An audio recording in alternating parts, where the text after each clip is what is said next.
Hello and welcome back to another and final Obi-Wan Kenobi breakdown. Today we're going to be discussing the season finale and what a finale it was. So many connections, parallels, and callbacks to go over.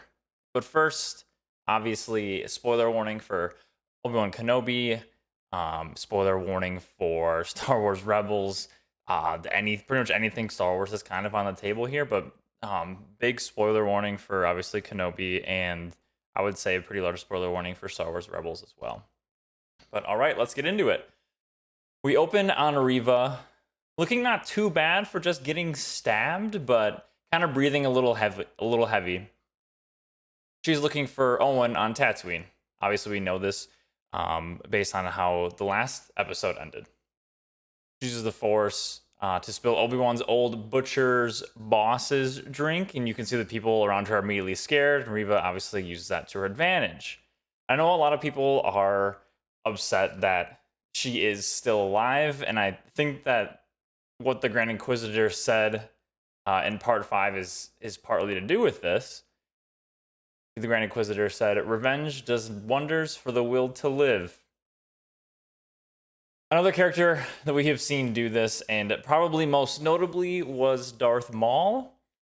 He focuses hatred on Obi-Wan Kenobi, even driving himself mad, but that focusing on revenge is what kept him alive, ultimately. If you want to learn more about that, watch the Clone Wars. It's great. We'll get more into this later, but I do enjoy the arc for Reva. I find it's kind of odd that she was able to get to Tatooine so fast. That being said, she could have easily found or taken a ship from the Rebel base on Jabeam, which seems very possible. They probably had quite a few of those lying around. I tried looking more into this, but with no luck. But I was curious to see if the system that Jabeam was in correlation to where Tatooine is. Obviously, I know they're both in the Outer Rim. But they must be relatively close, considering we also see Obi-Wan get there pretty quickly later in the show. And yes, I know that he traveled through hyperspace, but hyperspace is not something that is instant. A lot of videos and explanations out there about that, but it's kind of like a faster route through the galaxy. I could go on for quite a while about it, but regardless, it's not something that's super instant. It's super fast, but it's not instant. So he does get there relatively quick later. So the area of Jabeam in correlation to where Tatooine is must be relatively close in hyperspace length terms. Luke, I saw your message earlier. Out of pure curiosity, I did some digging, and Jabeam, if it is the same planet from the show, is 9, maybe 10 jumps away from Tatooine. It could also be that Reva is so much so out for revenge that she takes risks when jumping through hyperspace, getting there faster. That's a great point, actually. That's a good point. I never actually thought about that. We cut to Vader and his Star Destroyer chasing Obi-Wan and the Rebels. This chase is very reminiscent of the opening to A New Hope, with Vader's Star Destroyer chasing behind the Rebel transport. The Rebels and people on board are obviously scared. On board, we do see the mother and the boy from Part 2 that Haja sent to Corellia, so it's good to know that they made it at least this far. Really cute scene here when Leia tells Obi-Wan that Lola is helping the other children be less scared. "Maybe I should borrow her too," Obi-Wan says to Leia. Not exactly sure how Leia takes this. She seems a little confused by it, but I think Obi-Wan is actually referring to Leia keeping him and his mind at ease. Roken informs them that the hyperdrive is almost ready and that they are going to be heading to Tessin, which is a new planet we have not yet seen in Star Wars, at least according to Wikipedia. Maybe this is hinting at some more Roken to come in the future. Obi-Wan, knowing that they aren't going to make it to Tessin, tells them that he will lure Vader away from him, again telling him that he is who Vader wants, very similar to what happens in Part 5. And that Vader won't be able to refuse chasing him. "You spent 10 years protecting the Jedi. This is my chance to return the favor," Obi-Wan says to the Rebels. He's really taking Tal's words from the previous episode to heart. Some things you can't forget, but you can fight to make them better. You are all the future. Then he directly is looking at Leia. You are the future. You are what needs to survive. Obi-Wan seemingly knowing what he is doing, what he's getting himself into, and that he very well might end up getting himself killed. And he is okay with that, which is some inner peace within Obi-Wan that we have not seen. Leia, obviously not happy that Obi-Wan is leaving her, ends up receiving Tala's holster. She runs her fingers across the tally marks, the numbers of families that Tala has helped. Would love to know if Leia, in some way, continued on with that. Obviously, she will go on to save many, many families and lives in her lifetime. It's empty, Leia says. Well, I'm not going to give you a blaster, Leia. You're 10 years old. But you won't always be. This line, along with telling Leia directly that she is the future, shows that Obi-Wan knows that Leia is destined for great things. And of course she would be. Just look at her parents. Come back, please, Leia tells Obi-Wan. He responds with, I promise. Obi-Wan says that with a smile and a tear, which is very tear-jerking. The amount of times that Obi-Wan smiles in this show, and almost every single one of those times, I actually think every single one of those times is directly because of Leia. Back on Tatooine, Owen is informed of the threat on his family. Beru convinces Owen to stay and fight, which I thought originally was an odd move, but Beru wants to fight on her own terms. Their home actually gives them a decent advantage instead of in some cave or in the middle of the desert. They also show that Beru and Owen, they're strapped. When she just pulls out these blasters out of the wall, I was like, God damn. I was like, all right, let's go. Before leaving, Obi-Wan calls to Qui-Gon once more. I have to face him, Master. Whether he dies or I do, this ends today. Which, obviously, as we know, doesn't exactly happen, but from a certain point of view, maybe this does end today. Roken enters to make one more plea for him to stay. I have to go, Obi-Wan tells him. This is not about us, is it? You want to do it. It's about you and him. And I think Roken is right about this. Obi-Wan wants to do this to, again, make up for his previous mistakes. We can really see the difference that Tala had on him and all the stories that she told him, finally getting through to him. Roken, there are not many leaders left. People will follow you. Don't stop. I'm just getting started, Roken says, a smirk on his face. Maybe more hints to Roken returning in later shows or other parts of canon, whether it's comic books or whatever.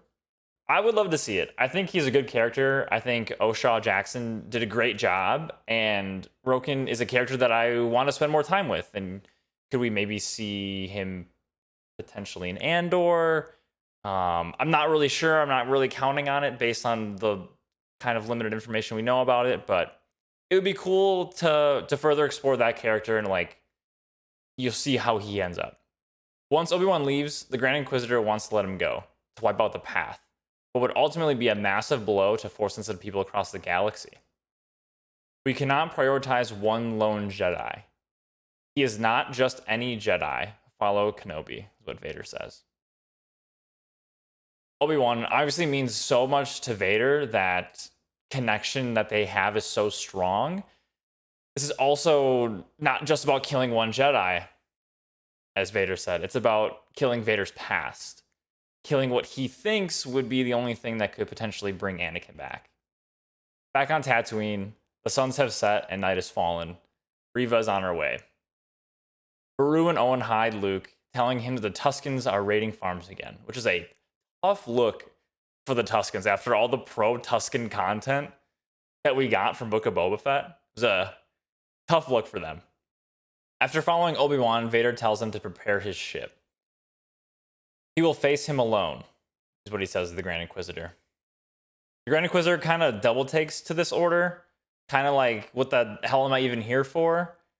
And look, the Grand Inquisitor, like, you're here for one reason and one reason only, and that's to be the antagonist in the first major story arc of Rebels. be a great opponent for Ezra and Kanan. That's what you're here for, right? You're not supposed to die here. You're not supposed to go after Obi-Wan. Like, let's just stay in our place here. But ultimately, it is a strange thing to do. Like, he pulled off this whole entire Imperial Star Destroyer to chase Obi-Wan just to have just him go alone. That was a strange move. But obviously, it's not super unexpected from Vader, considering what we know about the character and his intentions and what he wants. Obi-Wan lands on an unnamed planet. Tall rocks kind of looking like stalagmites covering large areas of land. I've heard a lot of people complaining about this planet and the setting for this fight, but honestly, I don't really mind it. You get the real ominous feeling like Obi-Wan and Vader are the only people in the galaxy, which would have worked even better if they didn't keep cutting back and forth between this and the situation with Reva. But Star Wars does this quite a bit. For example, one of my favorite fights, the Duel of the Fates in The Phantom Menace, is intercut with little Annie accidentally blowing up an entire droid cruiser on his first time ever flying a starship ever. But I digress. As Obi-Wan powers down his ship, he finds Leia placing Lola there to make Obi-Wan less scared, to comfort him. Another just emotional waterfall here. And he smiles and places Loba on the console and leaves. Back on Tatooine, Reva approaches the Lars farm. She's walking gingerly with some labored breathing, and if you actually watch with closed captioning on, you'll see that her breathing is described as panting weakly, denoting her injury. Reva arriving is intercut with Vader arriving. It's kind of a shame we don't get to see the Imperial March here when Vader steps off his own ship, or at least maybe even a hint of it, a couple notes here and there. I thought it would have been really cool. And that's overall something I think the show kind of has lacked, is the music. I've seen a lot of different edits, whether it's on YouTube or Twitter, where people have put over top other Star Wars music on top of fights or major points, and you can feel the more emotion, which is like something I'm really surprised about and kind of disappointing about in this show, is their lack of music. It does wrap up pretty well with some great scores and some very notable ones as well. We'll get there later, but I do think it was something that the show was lacking overall. Vader approaches Obi-Wan.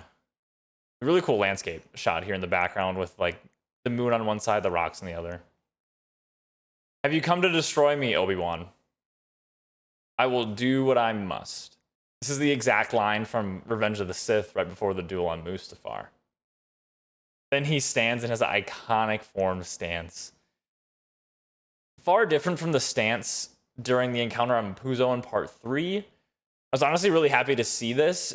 It's a great nostalgia factor just overall, but it also showed that Obi-Wan has got his confidence back and he's trusting in himself more and trusting more into the Force. And again, that trust in the Force has yet to grow to its full potential yet. Then you will die, Vader says, which is a direct parallel as to what he will say to Ahsoka after their duel in Season 2 of Rebels, which is just a spectacular scene. The fight ensues, and it's pure, absolute bliss watching this fight. It's so much fun to watch. One of the best duels we've ever seen in Star Wars, arguably. But it was so much fun to watch. And there's so many parallels that we can see throughout this fight. Obi-Wan, at one point, caught once again on one knee and was able to actually parry Vader's strikes that we have seen keep him on his knees in the past, whether that was their last fight in Part 3 or in the sparring session in the previous episode. They end up back to back like they were in the training session and all those years ago during Episode 3 on board of Dooku's ship. Obi-Wan gripping the lightsaber with two hands, pointing the end at Vader, seemingly changing his stance. I could be wrong about this. Not the best with all the forms and stances yet. I'm still learning a lot about that. But he could be doing this to throw Vader off. Reva enters the Lars home. Owen shooting first, trying to catch her by surprise. And a fight of their own breaks out. It's interesting seeing like these two fights like playing out side by side. Your strength has returned, but your weakness still remains, and that is why you will always lose, Vader says this to Obi-Wan. showing that Vader earlier in part 3 knew that Obi-Wan was not at his full strength.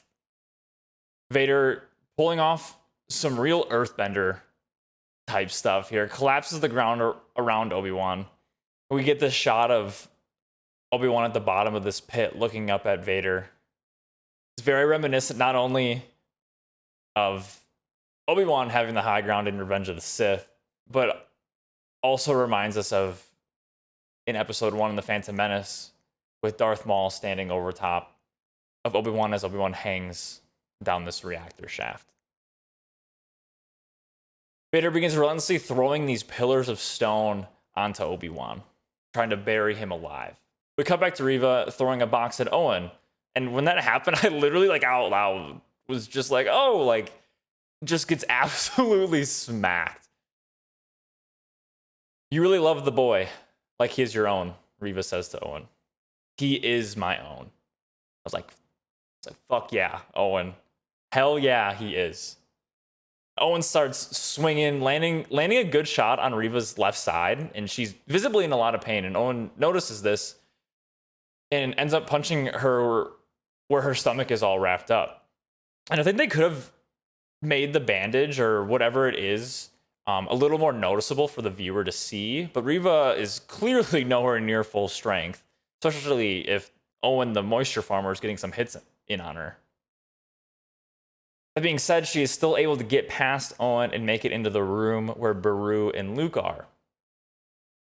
Beru gets a good shot in as Luke makes his escape. And at first I thought, oh boy, like, here comes another 10-year-old outrunning an adult. But I think Moses Ingram really did a great job here, showing how much pain Reva was in and how hard it was for her to move and breathe and how much pain she was in trying to catch up to Luke. We now cut back to Obi-Wan under all of these rocks, but still holding them off himself. Obi-Wan hears his failures once more, and just a barrage of memories flood him.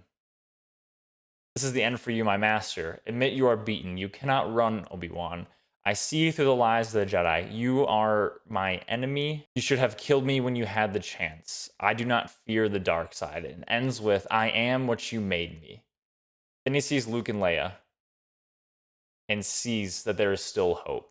I think it was very fitting that they ended with the I am what you made me, and kind of showing Obi-Wan that, like, you know, I have failed. I am, you know, Vader is what I made him, but I still have a chance. And there is still hope in Luke and in Leia for all of this to work out okay. He uses this hope and the thoughts of Luke and Leia to fully regain and reconnect with the Force. Obi-Wan forcibly pushing all the rocks off of him and climbing out.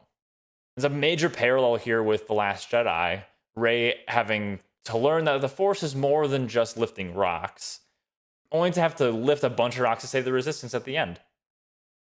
Which, although it is just lifting rocks, means so much more. The connection with the Force and what it can bring.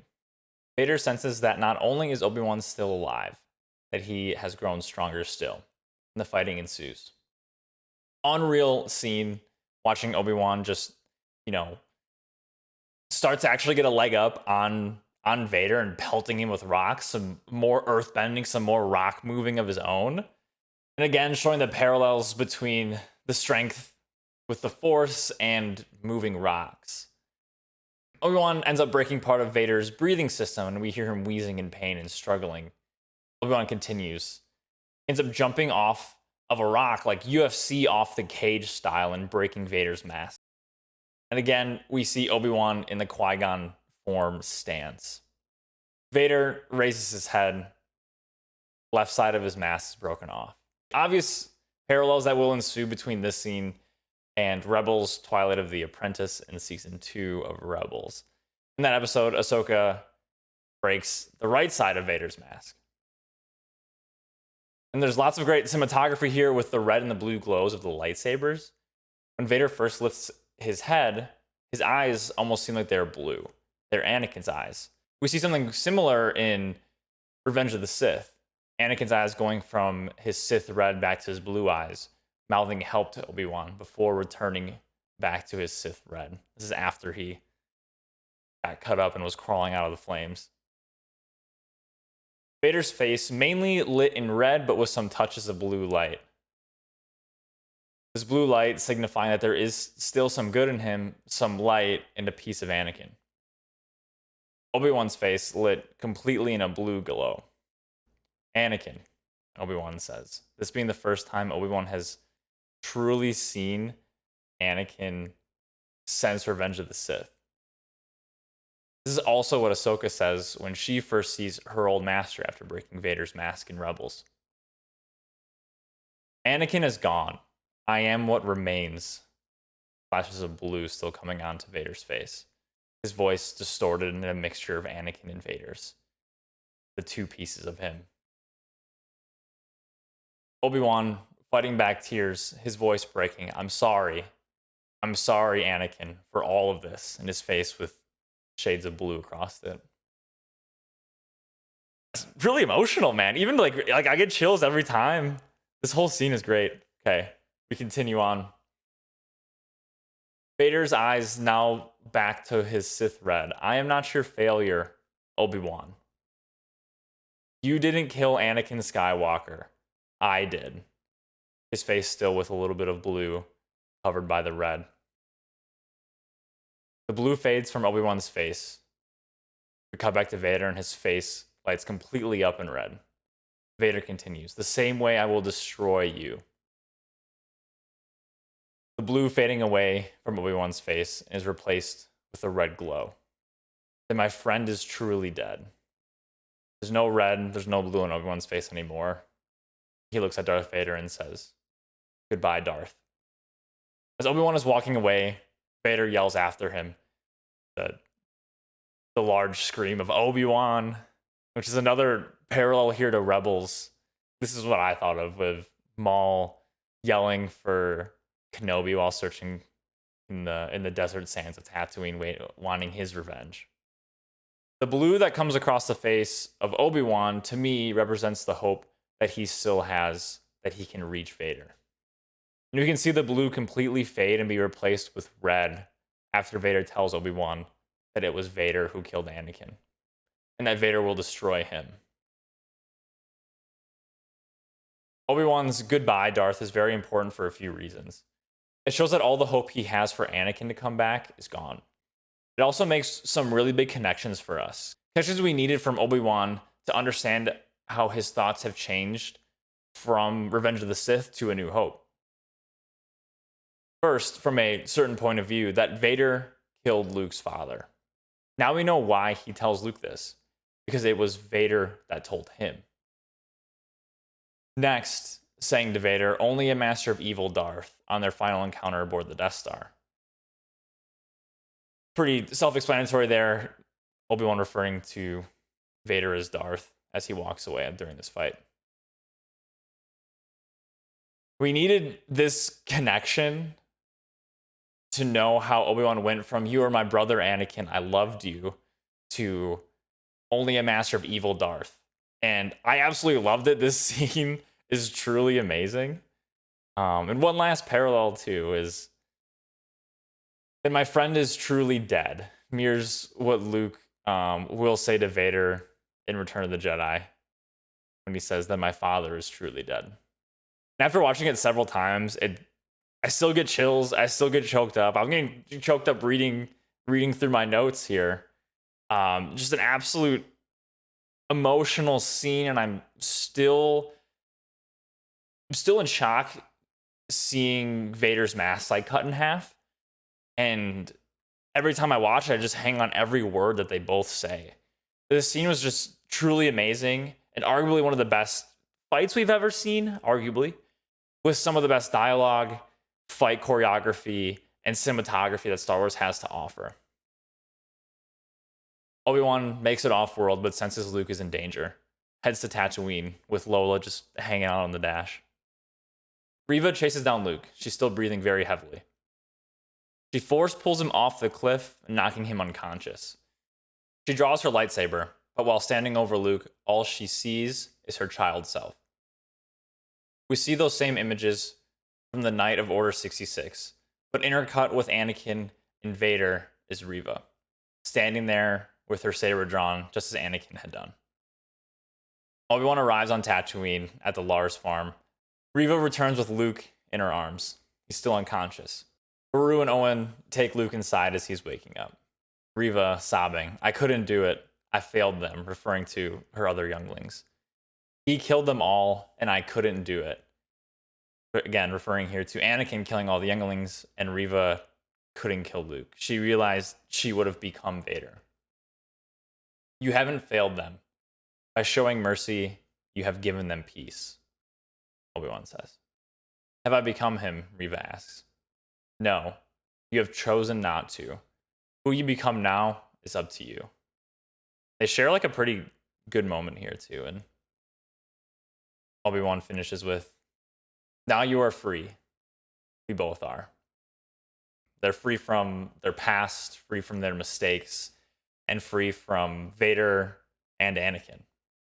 And I honestly love that there's not so clear of an ending here for Reva. I like that they left it open-ended. She didn't necessarily fully redeem herself. In a way, yes, she did, but Star Wars has this redemption arc storyline that they love to use just to have them die right after being redeemed. You know, look at Vader and look at Kylo. So I really like that she didn't die. We could maybe see her in future content. I don't think she will have her own like spin-off show. Well, I do really enjoy the character. I think I'm in the minority here. Reva was not liked by many, and some of those fans, air quotes, and are not fans, according to Ewan McGregor, if you caught his video on Twitter when the show first released. But some of those fans, maybe they're just, just racist assholes. And I would really hate for Reva to not get a spin-off show or a comic or a cameo just because of them. It would make me really sick. And I honestly, I hope that Star Wars does it just in spite of them. I thought Moses Ingram did an amazing job, and I'm curious as to what Reva will do next. And personally, I think she will most likely go on to just living a normal non-Jedi life, but I think a great arc for her could be saving and training young, Force-sensitive Jedi. Now we have this pretty long epilogue wrapping up each of our characters.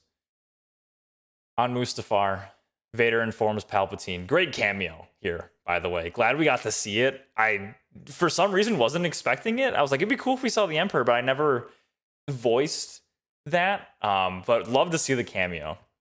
Vader informs Palpatine that they have probes tracking every system within range to find Obi-Wan. "We will destroy everything in our path until he is found. I wonder if your thoughts are clear on this, Lord Vader. Perhaps your feelings for your old master have left you weakened." It's a pretty long pause here. "If your past cannot be overcome," Vader responds quickly, "Kenobi means nothing." And Palpatine knew that if Vader is to fall, and in this case fall back to the light, it would be because of his old master. He knew that Vader was potentially even weaker while facing Obi-Wan because of their connection that they have. Because they, Obi-Wan and Anakin, did and probably still do love each other, Palpatine can't afford to lose Vader to him. I love this interaction here, but I think it could have been made a little bit more clear. Let me explain. I wasn't the biggest fan of Obi-Wan just walking away from Vader after the fight, and I think it could have been a little bit cleaner and a little bit better if we maybe got a shot of Palpatine asking about Vader during the fight. Having the Grand Inquisitor, or Tarkin, that would have been another great cameo, inform him on what's going on, and then Palpatine sending troops in there to get him out of there. It would have shown that insecurity that Palpatine has for Vader and Obi-Wan's connection, I think a little bit better. And it would have been an easy way to explain why Obi-Wan left. He sees another ship landing, assuming or knowing that it's reinforcements for Vader, happening at the very end of the fight, then he has to leave. I think it would have been a little bit cleaner, but like I said. But we do finally get the Imperial March, and I get chills every time I hear it. So I'm glad we got some of that classic Star Wars music and Star Wars score. I just wish there was more of it. On Alderaan, we see Leia getting ready for what seems to be another meeting, implying that she is ready to start being a leader, which is the opposite of what we saw in part 1 when Leia, when informed that she has this meeting with cousins, ends up running into the forest. We see her have her signature buns. She puts on the gloves that Obi-Wan got her and is brandishing the holster from Tala, showing the impact that both of them had on her and her future. It's a really sweet moment. When Bail sees her, Leia says, "You said there were many ways to lead." And, Leia, I guess, is ready to lead with a blaster. Man, I love Bail Organa in this scene too. He's played so well. He's such a well-written character. I love it. Except for the fact that he told Reva where Luke was. I digress. Obi-Wan arrives, and you can see the joy that's on Leia's face when she sees him. Then out comes Lola, and she runs to Lola and not Obi-Wan first, which is a tough look for Obi-Wan. I was like, oh my god, she's so surprised, she's so excited to see him, and she runs to Lola. It's like, come on, it's Obi-Wan. Bail says to Obi-Wan, "We can never repay you." Obi-Wan kind of looking over his shoulder at Leia. She's already done that. Leia helping Obi-Wan rediscover himself and the Force, something that he had failed to do on his own. "The Empire grows stronger and bolder," Bail says. "Well, if you ever need my help again, you know where to find me." Another New Hope connection here, planting the seed for Obi-Wan to help Bail once again. Obi-Wan and Leia share a laugh together, which is really touching and seems very genuine. Then he goes on to tell Leia about her parents. "Princess Leia Organa, you are wise, discerning, kind-hearted. These are qualities that came from your mother. But you are also passionate and fearless, forthright. And these are gifts from your father. Both were exceptional people who bore an exceptional daughter." There's just so much emotion throughout this whole episode, and whether it's Obi-Wan and Vader, or Obi-Wan and Reva, or Obi-Wan and Leia, but this connection here between Obi-Wan and Leia and just throughout the whole show was just truly amazing. It's something I really enjoyed watching, and just loving all the connections they make between Leia and Padme and Leia and Anakin. "Will I see you again?" asks Leia. "Maybe. Someday. If you ever need help from a tired old man." Again, more setup for A New Hope. "But we must be careful. No one must know, or it could endanger us both." And this line is here to explain why Leia's message to Obi-Wan in A New Hope is worded the way that it is, because Obi-Wan told her not to speak of it again.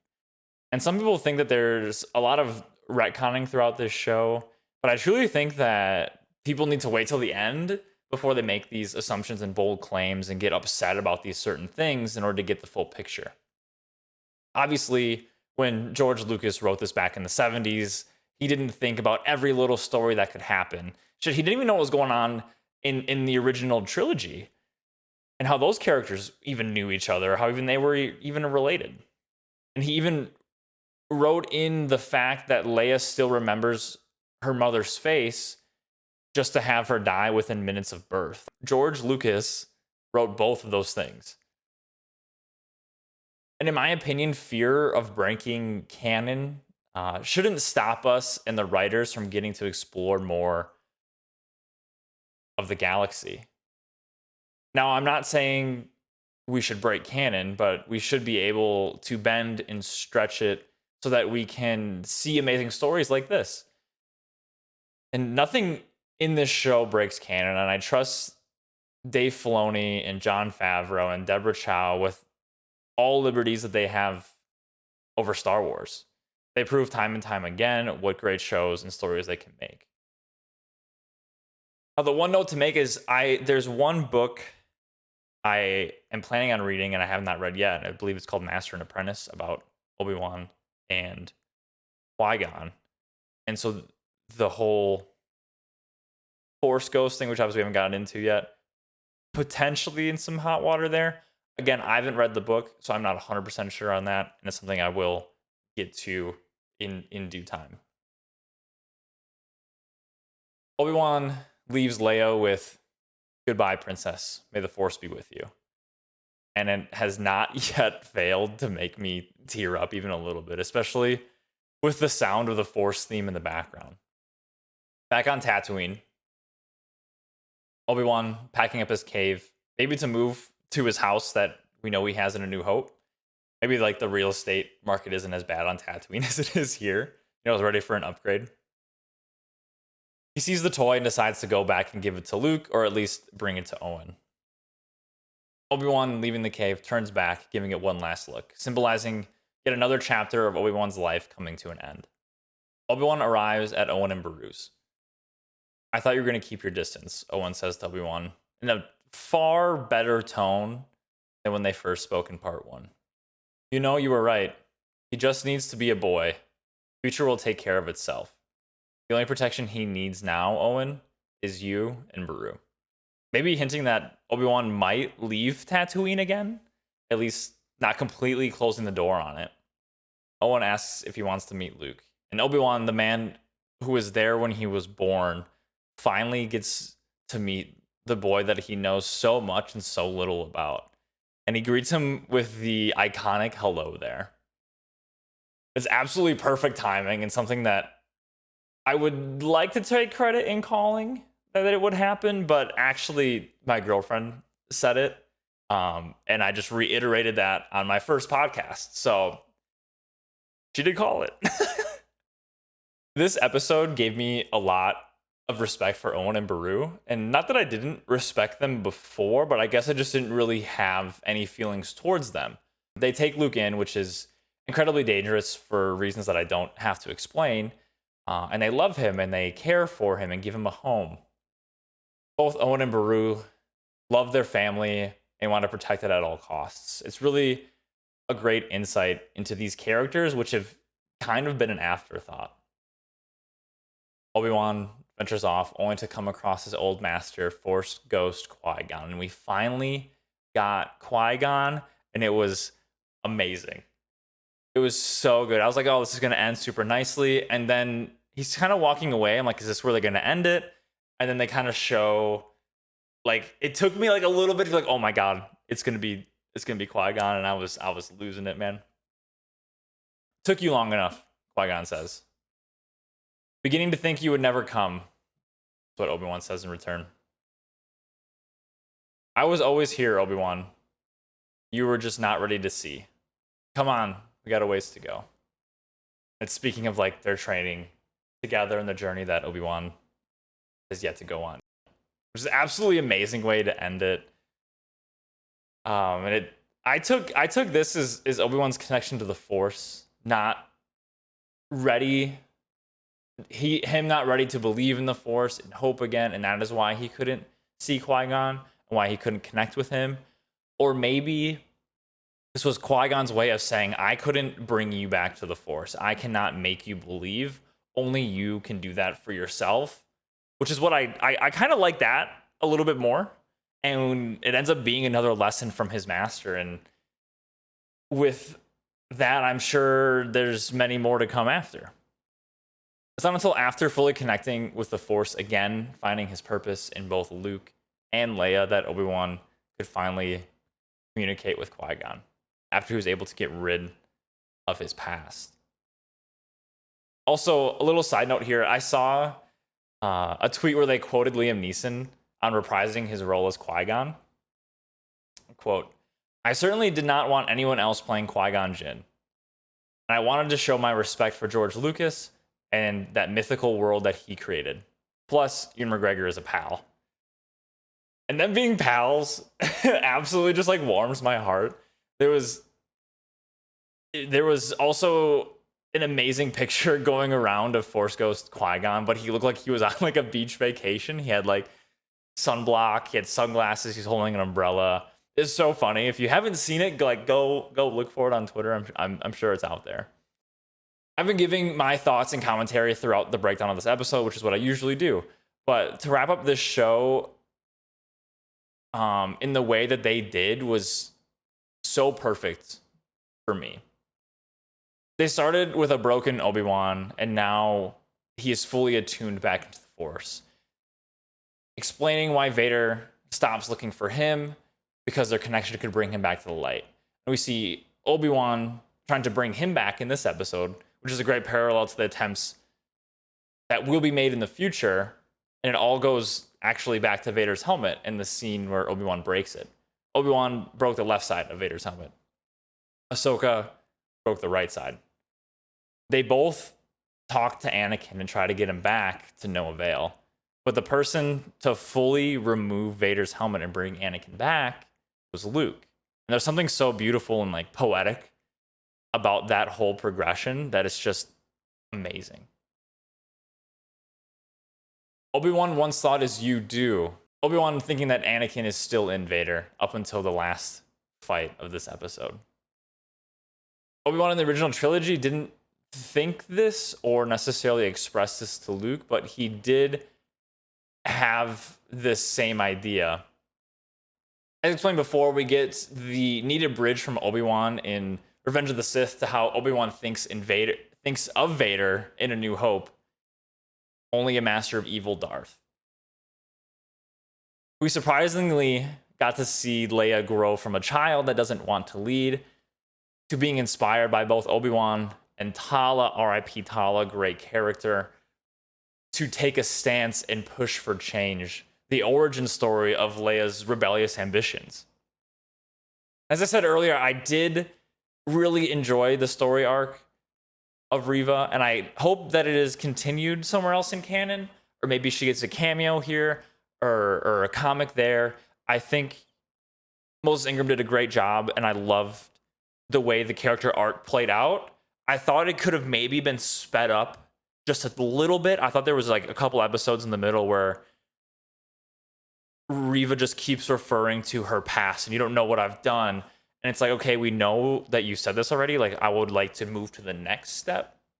But regardless, I thought the story arc was great. It's a child who watched Darth Vader murder all of her friends, want to get revenge and go to the dark side to do so. As for a season 2, I don't think it is needed. If it is, I don't think they can have Vader because of the way Vader and Palpatine spoke. I don't think you can have Leia in it because Bail at least seems to tell Obi-Wan that, like, hey, you know, I'll call you if I need you. Or at least Obi-Wan actually tells Bail, if you need me, you know how to get to me. And I'm not really sure what a second season would even entail. I would love to see more Obi-Wan and Qui-Gon. I'm just not sure what it would all cover. And even though all of this coming on the tails of Deborah Chow actually saying that there's still more stories to tell, so I'm really interested to see what they have planned, or if they're going to actually go through with it.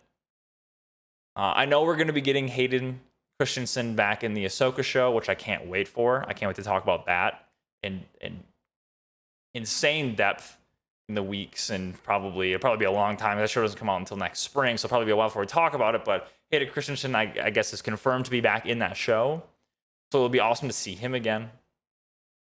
And overall, I really did love this show. I had a lot of fun from start to finish. Yeah, it's not perfect by any means, but I had a really good time watching it, and that's honestly the thing that matters the most. We got some great connections. We got to see some great story arcs of Obi-Wan and Reva and Vader, and it's just I had a really fun time with it. I thought it was really fun. I want to thank you all for listening on this beginning journey into our Star Wars deep dives. There's more shows to come and a lot of stories to cover. Next, we're going to be going through and covering the Thrawn book series, a character that I love from Star Wars Rebels, and I just want to learn more about him. But again, thank you all for listening. I appreciate it so much. And yeah, I think our next podcast, we're going to be deep diving into this book right here, which I've not yet read. Star Wars Thrawn in this this trilogy series. I'm really excited to do it. So